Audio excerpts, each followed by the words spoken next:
5 दिवसांपूर्वी वणी घोणसा मार्गावरील कोरंबी गावाजवळ घडलेल्या लुटमार प्रकरणात वाहनात बसून असलेल्याच हेल्परच मास्टर माइंड निघाला।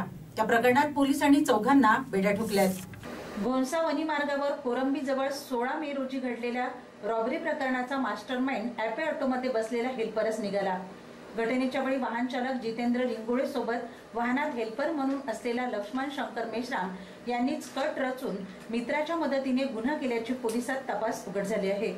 मास्टर माइंड लक्ष्मण शंकर मेश्राम राहणार मेसा तालुका वरोरा जिल्हा चंद्रपूर, वैभव उर्फ कुणाल अनिल निखाडे राहणार दावत हॉटेल जवळ इंदिरा चौक वणी, अभिषेक बळीराम मेश्राम राहणार नायगाव तालुका वणी व राहुल सुनील राजूरकर राहणार नायगाव तालुका वणी या 4 आरोपींना बेड्या ठोकल्यात, तर एक आरोपी फरार झाला।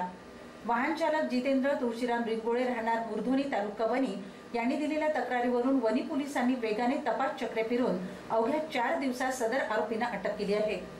आरोपीने दिलेल्या टिपवरून 4 जणांनी ऑटो रस्त्यात अडवून चालकाजवळ असलेली 80,000 रुपयांनी भरलेली बॅग व हेल्पर लक्ष्मणचा मोबाईल हिसकावून पळून गेले। पोलिसांनी घटनेमध्ये वापरलेली ॲक्टिवा मोपेड जप्त केली आहे।